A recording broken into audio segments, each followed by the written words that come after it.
मिलता है, देखने की दृष्टि मिलती है, देख सकते हैं हम ना। भगवान सूर्य ना हो, प्रकाश ना हो तो देख सकते हो क्या? और देखने के अभाव में चलना भी नहीं होता।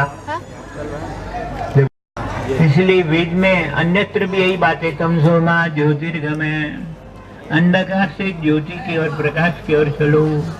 कहने का अर्थ क्या है? वेद संकेत कर रहा है तो कुछ बता रहा है। अभी तक हम क्या है, अंधकार में, पदार्थों के आकर्षण में मार्ग से च्युत हो गए, असली मार्ग से क्या है, भटक गए हैं। चाहता क्या वेद कि आप फिर उसी मार्ग पर चलो। इसलिए असतो सतगमे ये संकेत करता है, हम सब असत्य वस्तुओं से प्यार करते हैं। असत्य मैंने नाशवान वस्तुएं जो नाश हो जाती हैं उन्हें कहते हैं असत। जो नहीं नष्ट होती उसे क्या कहते हैं? सत। तो हमें वो वस्तुएं चाहिए, वो चीज चाहिए जिससे असत भी सत जैसा हमें सुख दे, शांति दे। तो कैसे होगा? उसी के लिए योग का उपदेश है। योग का दिवस जो मना रहे हैं, दिन है, वो इसीलिए मना रहे हैं कि किसी प्रकार हम स्वयं को पहचान सकें, जान सकें और ये पता कर सकें कि कहाँ से हमारा मन चलता है। तो मन कहीं से चलता है, जैसे हम चलते हैं, जहाँ से भी चलते हैं लौट के वहाँ आ जाते हैं, है ना? आराम वहाँ जाके करते हैं। इसी प्रकार मन भी कहीं से चल रहा है, पर वो अभी तक लौट के अपने घर नहीं गया। अभी तक वो भटक रहा है। भटकता रहेगा तो क्या थका होगा कि नहीं? थकने के बाद क्या चाहिए? विश्राम। तो आज का दिवस, योग का दिवस किस लिए है? हम मन को विश्राम दे सकें, मन को अपने स्वरूप में प्रतिष्ठित कर सकें। मन अगर प्रतिष्ठित होता है तो फिर आगे क्या है? बुद्धि अपने स्वरूप में जाती है, बुद्धि प्रतिष्ठित होती है। मन का काम क्या करना है? संकल्प विकल्प आत्मका मना। मन क्या कर सकता है? ये ठीक, ये ठीक, ये नहीं ठीक, ये नहीं ठीक, ऐसा निर्णय कर सकता है, पर अमल नहीं कर सकता, उसका आचरण नहीं कर सकता। उसका काम कौन करती है? बुद्धि। निश्चयात्मका बुद्धि। इसलिए बुद्धि को क्या कहा गया है? निश्चय करने वाली केवल बुद्धि ही है। अब बुद्धि जो है अपने स्वरूप में प्रतिष्ठित कब होगी? जब मन शांत होगा। पहले मन अपने घर में जाएगा, वहां वो रुकेगा, आराम करेगा, तब तो बुद्धि जो है अपने घर की ओर जाएगी। क्योंकि बुद्धि भी क्यों है? जड़ मानी गई है, मन भी जड़ है। यंत्र है हमारी। जैसे ये यंत्र क्या है? मैं बोल रहा हूं तो ये क्या है? ध्वनि का विस्तार कर रहा है। ऐसे ही मन बुद्धि जो है वो अपने आप कार्य नहीं करते। अपने अंदर एक चेतन बैठा हुआ, ईश्वर का एक अंश बैठा हुआ। इसलिए ईश्वर अंश जीव अविनाशी के तुलसीदास ने यही बात संकेत की है। अंदर क्या है? ईश्वर का एक हिस्सा है, एक प्रकाश है। वो प्रकाश, उसी प्रकाश में साथ में ईश्वर भी बैठा हुआ है, एक अलग अलग नहीं है। वेद मंत्र में इसलिए कहा गया एक जगह, क्या एक पेड़ पर क्या बैठे हुए हैं? 2 पक्षी बैठे हुए हैं, इकट्ठे ही पैदा होते हैं, अलग अलग पैदा नहीं होते। और ये क्या है? बैठे तो अंदर हुए हैं दिव्य। अभी तक हमें दिव्यता का बोध नहीं है। दिव्यता के बोध के अभाव में हम क्या कर रहे हैं? उन पदार्थों को ढूंढ रहे हैं जो हमें किसी तरह शांति दे सके। वो ये नहीं जानते हम कि शांति पदार्थों में नहीं मिलने वाली। शांति तो मिलेगी अंदर। जब कभी मन शांत होगा, बुद्धि शांत होगी, तब चैन जो है, चुनाव जो है ठीक होगा, फिर वो शांति देगा। इसलिए भगवान ने गीता में इतना ही कह दिया, नास्ति बुद्धिया युक्तस्य न च युक्तस्य भावना न जहाव्यता शांतिर अशांतस्य कुतः सुगम। वो क्या कहते हैं? सबके पास, हम तो कहते हैं बुद्धि हो, कहते हैं बुद्धि है ही नहीं है हम लोगों के पास। नास्ति बुद्धि। क्यों नहीं है? तो हम उनसे तो जुड़े नहीं हुए। जो बुद्धि हमारे पास है वो सांसारिक है। उसी प्रकार जैसे आप अपना मन अपने अध्यापक से जोड़ दो तो जो अध्यापक पढ़ाना चाहता हमें क्या आ जाती है? उसकी समझ आ जाती है। अन्यथा क्या है? वहाँ के विचार निकल जाते हैं। इसी प्रकार क्या है? मन जो है वो है माध्यम ग्रहण का। वो कब ग्रहण करेगा? जब वो क्या पहले रुकेगा, फिर रुककर बुद्धि को रुकने का समय देगा। बुद्धि रुकेगी तो वो क्या आत्मानुशासित हो जाएगी। तो आत्मा के शासन में मन बुद्धि जब कार्य करते तो आत्मा के किस आत्मा के यहाँ अब अभी कर रहे हैं वो है जीव आत्मा। सीमित है, सीमित मैंने अपनी बनाई संस्कारों की सीमा से हम लोग क्या है, एक घेरे में फंसे हुए हैं। उस घेरे में पैदा होना मरना हर बात का हो रहा है। हम भी पैदा हो रहे हैं मर रहे हैं, लेकिन संसार की वस्तुएं भी पैदा हो रही है मर रही हैं, और उनके उपभोग में जो बुद्धि लगी हुई है वो भी पैदा हो रही है मर रही है। लेकिन जिस दिन चेतन में प्रतिष्ठित यानी मन प्रतिष्ठित हुआ, बुद्धि प्रतिष्ठित हुई, फिर चेतन अपने स्वरूप में प्रतिष्ठित होगा, तो जीवन की वो कला जो भगवान ने सिखाई थी, क्योंकि योग मैंने क्या है, जीने की कला का नाम योग है, जीने की तरीके का नाम क्या है, योग है। उसको सीखने के लिए योग दिवस मनाया गया है। वो कब से मनाया जा रहा है? क्योंकि भगवान का कोई अता पता नहीं कब पैदा हुए, क्योंकि भगवान आत्मा ही नहीं पैदा होती तो भगवान कहाँ से पैदा होते होंगे। तो भगवान क्या है, अनादि है। ऐसे ये योग विद्या भी अनादि है, अपने जीवन को जीने का तरीका भी अनादि काल से चला हुआ है। पर क्योंकि हम लोग अपने कारण में नहीं स्थित, अपने कारण से जुड़े नहीं हुए, इसलिए क्या है वो तरीका हमसे विस्मृत सा हो गया, हमसे बहुत दूर चला गया। फिर अगर हमें उस तरीके को, उस जीने के तरीके को सीखना है तो क्या करना होगा, अपने मन को अपने स्वरूप में प्रतिष्ठित करने की प्रक्रिया सीखनी होगी। हमारे यहाँ सबसे पहले इस प्रक्रिया में क्या है, एक आसन में बैठना सिखाया जाता है। इसलिए आसन की परिभाषा करते हुए क्या कहा गया, स्थिर सुखम आसनम। आसन क्या है, आसन क्या है, जो स्थिरता दे और सुख दे स्थिरता के साथ। और स्थिरता किसी शरीर की भी स्थिरता देता और साथ में मन की स्थिरता का भी वो कारण बनता है। मन अगर स्थिर होगा तो आप अधिक देर बैठोगे, मन स्थिर नहीं तो आप फटांग खुल जाएगी, कभी इधर देखोगे कभी उधर देखोगे। तो अगर मन टिकता है तो क्या बुद्धि भी टिकती है, बुद्धि टिककर फिर वो जो चंचल आत्मा अंदर है वो भी स्थिरता की ओर चलती है, वो अपने कारण की ओर चलती है। वो कारण जो है वो सब जगह होने के नाते उसमें गति नहीं। हम लोग क्योंकि सीमित क्षेत्र में देख सकते हैं इसलिए गति करने की आवश्यकता होती है। भगवान तो सब जगह देखते हैं क्योंकि सर्वव्यापक हैं, उनकी सब आंखें हैं। इसलिए उन्हें कहते हैं सहस्त्र शीर्षा पुरुषा। वो क्या है, सब जगह उनका सिर है, सब सिर उनके हैं, उनके माध्यम से वो सब जगह देखता है। तो सब जगह देखने वाले को इधर उधर देखने की आवश्यकता नहीं होती, उसका मन क्या है, स्थिर हो जाता है।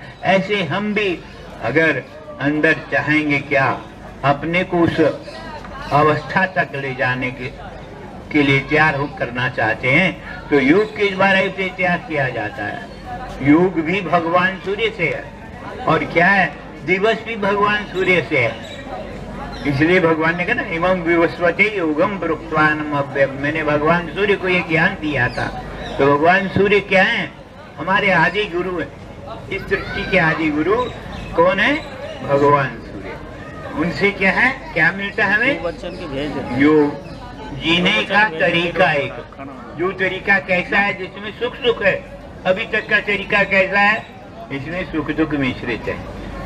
कभी सुख आता है, फिर सुख के बाद फिर दुख आ जाता है, फिर उसी आशा में हम फिर क्या है, सुख की खोज करते हुए दोबारा दुख भोगते रहते हैं। लेकिन अगर योग का मार्ग सीखते हो, योग के द्वारा क्या है, अपने मन को स्थिर करते हो, बुद्धि को स्थिर करते हो, तो एक ऐसी अवस्था में जाते हो जहाँ सुख दुख नहीं पहुँचता। इसलिए भगवान ने गीता में उपदेश देते हुए यही कहा है कि जो इंद्रियां, जो हमें शरीर मिला, ये यंत्र मिले हैं, जितने भी साधन इंद्रियां आदि मिले हैं, वो किस लिए, माता स्पर्शात को उनकी सुख दुखदा आगवाह बहनो नित्यान सांस्कृतिक सवार। तो क्या कहते हैं अर्जुन को, मात्रा मैंने इंद्रिया, स्पर्श मैंने छूकर जिनसे आनंद मिलता है वो विषय, ये क्या देते हैं, सुख भी देते हैं दुख भी देते हैं। सुख मिलता है तो शीतलता आती है, दुख मिलता है तो क्या उष्णता आ जाती है, गुस्सा आ जाता है। उसमें हम ढूंढना चाहते हैं, क्योंकि अपने दोष तो नहीं देख पाते, दूसरों को दोष देकर हम उनको अपराधी बनाना चाहते हैं। हमारी असफलता का कारण हम हैं ये नहीं निर्णय कर पाते। इसलिए क्या करते हैं, काले कर्मे ईश्वरे मिथ्या दोष लगाएं। काल को काल समय ठीक नहीं है ऐसा सोचते हैं, फिर कर्म मेरा भाग्य ठीक नहीं है, फिर ईश्वर मेरे अनुकूल नहीं है, जैसे ईश्वर दुश्मन है हमारा। असली माता पिता कौन है हमारा? कभी वो माता कहते हो कि नहीं कहते? वो भी कहता है पिता हमसे जगता माता दाता पिता मैं, इस संसार का माँ बाप मैं हूँ। तो माँ बाप कभी दुखी करते हैं बच्चों को? इसका अच्छा हुआ जब माँ बाप दुखी नहीं करते तो हम अपने कर्मों से, अपनी सोच से, अपनी चंचलता से दुखी होते हैं। उस सुख को प्राप्त करने के लिए जो यानी हमारे अंदर है, हम आनंद के अंश है, ईश्वर हमारे अंदर बैठा हुआ है, पहले से ही बैठा हुआ है। केवल क्या है, हमें सजग होकर अपनी खोज करनी है। अभी तक हम क्या करते हैं, दूसरा क्या कर रहा है ये तो हमें पता है, पर हम क्या कर रहे हैं हमें नहीं पता। पता होता है हम क्या कर रहे हैं, अपनी गलती का तो नहीं पता लगता ना।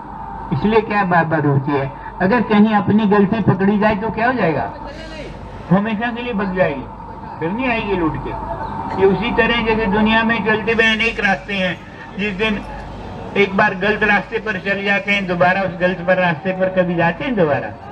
कभी कोई नहीं जाता दोबारा, फिर ठीक पर ही चलता है। इसलिए जिस दिन आप क्या है अपनी ओर देखने लगोगे, अपनी खोज करने लगोगे, तो अपने अंदर निहित जो दोष हैं वो भग जाएंगे, वो निकल जाएंगे, फिर अच्छाई प्रकट होगी, क्योंकि ईश्वर से हम हैं। तो तब हम सत्य पर, ठीक पर चलकर अपनी मंजिल, क्या है वो मंजिल? सब में ईश्वर को देखना हमारी मंजिल है। सबको, सब में, अपने में पहले दिखेगा, फिर सब में दिखेगा, और तत्पश्चात सर्वत्र दिखेगा। इसलिए भगवान ने अर्जुन के संशय को नाश करने के लिए उसे क्या दिखाया था पता है? विराट रूप दिखाया था। दिखाया कि नहीं? तो उसमें उन्होंने क्या दिखाया? सारी दुनिया मेरे में। सारी दुनिया किसमें है? भगवान, यानी भगवान जो है उसमें हम रहते हैं। अगर ये बोध हो जाएगा तो क्या होगा कि हम एक माँ बाप के बेटे हैं। तो भाई बहन प्रेम से रहते हैं कि नहीं? परिवार वाले प्रेम से रहते हैं कि नहीं? जब अपने को ये पता लग गया कि हमारा माँ बाप कौन है? भगवान है, तो क्या हो जाएगा? हम प्रेम से रहेंगे, प्यार से रहेंगे, तो जीवन में क्या आएगा? शांति, सुख। क्योंकि ईश्वर का जिस दिन मन में संस्कार पड़ जाता है, भाव आ जाता है, उस दिन क्या है, वो बुद्धि आती है जिससे क्या है, सुख दुख नहीं तंग करता है ना। सम दुख सुखम होने पर क्या होता है?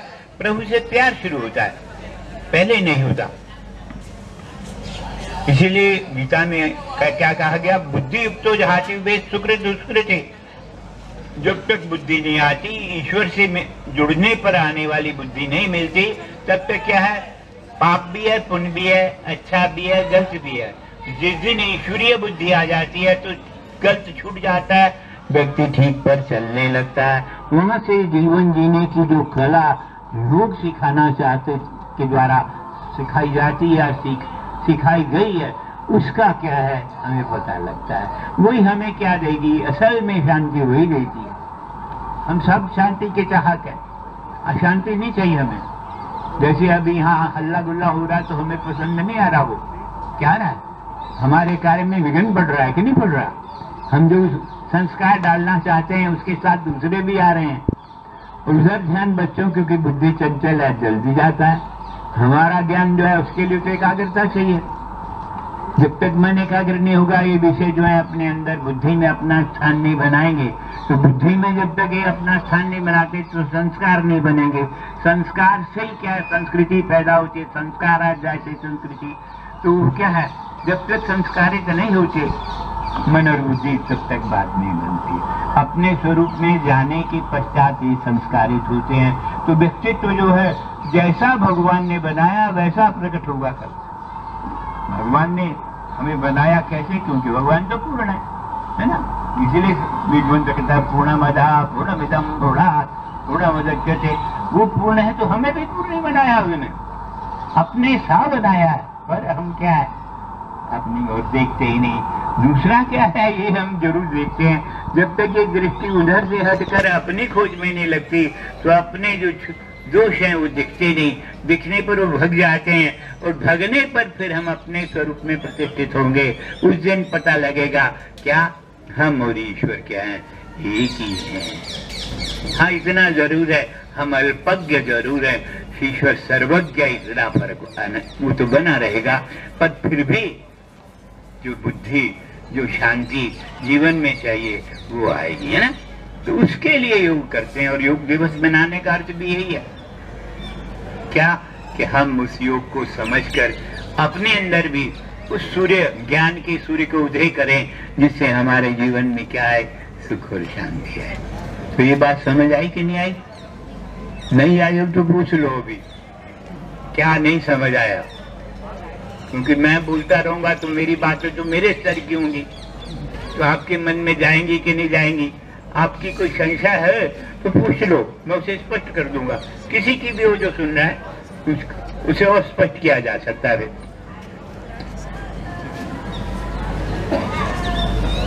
कुछ पूछना चाहते हो आप लोग? अमित कुछ पूछना है? माइक है? हाँ हाँ, अगर किसी का प्रश्न है आ सकते हैं, माइक से पूछ सकते हैं।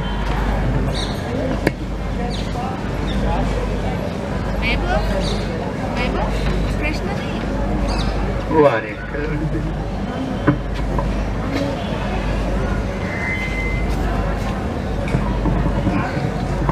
प्रणाम गुरुजी। मैं नमामि गंगे वाराणसी का संयोजक हूँ, राजेश शुक्ला मेरा नाम है। माँ गंगा के प्रयास कर रहा हूँ। आज बड़ा ही पावन दिन है, अंतर्राष्ट्रीय योग दिवस है, और आपके सानिध्य में और आपके सुविचार हम सभी लोगों को सुनने का अवसर प्राप्त हुआ है। एक चीज है जो सबको जानने की आवश्यकता है, और आप अगर आप अपने मुखारबिंद से कहेंगे सबको, हमारा योग जो है वो निरोग रखता है हम सभी को।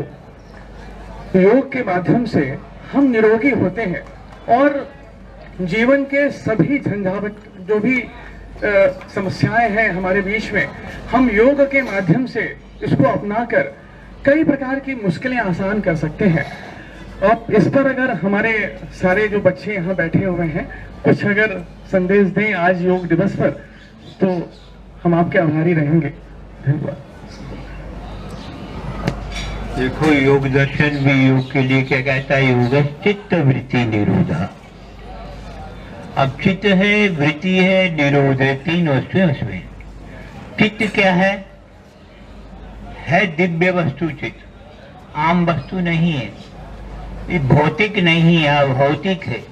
उसमें क्या है, कई जन्मों के संस्कार क्या है इकट्ठे हुए हैं। अब वो संस्कार क्या करते हैं, हमें जब अनुकूल वायु मिलती है तो क्या है संसार की ओर प्रभावित कर देते हैं। अब उनको क्या है, वृत्ति को रोकना जो है उसका अर्थ निरोध है। अब निरोध का अर्थ क्या है, रोध मैंने केवल रोकना, निरोध मैंने पूर्णतः रोकना, उसका बीज भी ना बचे।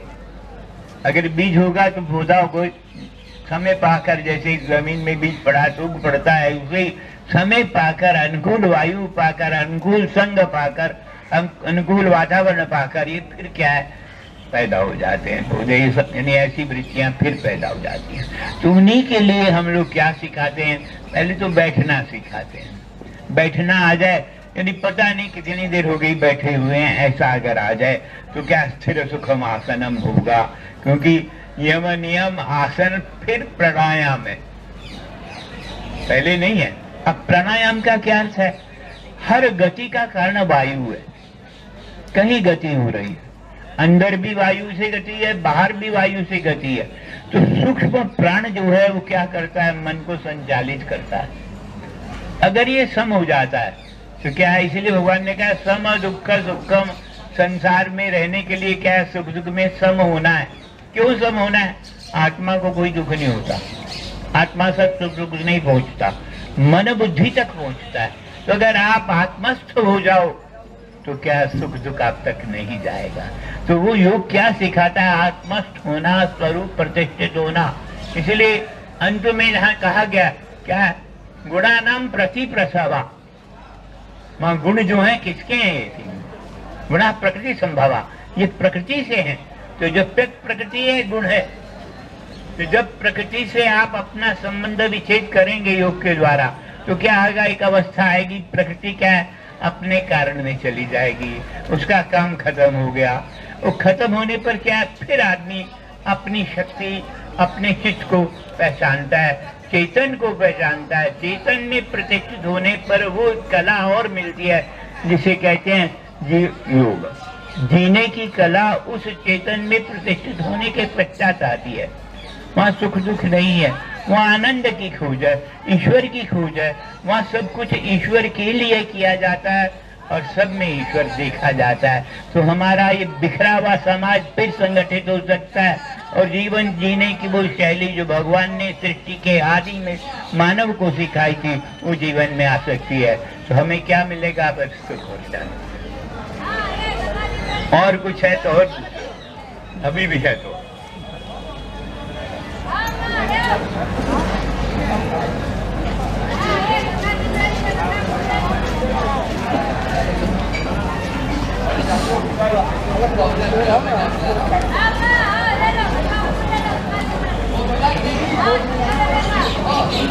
बस आ जाओ आ जाओ।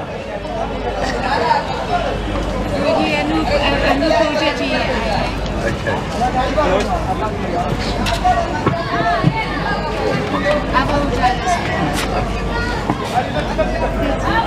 माँ गंगा का तट है और माँ गंगा तो हमारे लिए सदा ही माँ की तरह हितकारिणी रहती हुई है। और इन्हीं माँ गंगा के तट पर ऋषि मुनियों, संत महात्माओं ने योग कर, तपस्या कर हम लोगों को आध्यात्मिक स्वरूप और ज्ञान का संदेश दिया है। और आज आपके माध्यम से हम सभी लोगों को अगर यह जानकारी हो, संभव हो सके कि इन नदियों के तट पर, माँ गंगा के तट पर ऋषि मुनियों ने जो तपस्याएं की हैं, योग साधनाएं की हैं और उसी के बल पर आज हमारी भारतीय संस्कृति इतनी बलवती है, ऐसा अगर आप कुछ इस संदर्भ में प्रकाश डालें तो बड़ा अच्छा रहेगा। देखो, सब नदियों का उद्गम स्थान क्या है? कहाँ से पैदा होती है नदियाँ? पता है तुम्हें? समुद्र से निकलती हैं सारी नदियाँ। कहोगे नहीं, ये तो निकलती है कोई हिमालय से, कोई किसी पर्वत से, कोई किसी से नहीं। जब तक समुद्र से वाष्पीकरण नहीं होता तब तक क्या है? बरसात नहीं हो सकती। अब बिना बरसात स्रोत कोई भी पैदा नहीं हो सकता। तो इस सब स्रोतों का कारण क्या है? सागर है। ऐसे हम भी सब एक सागर से निकले हैं।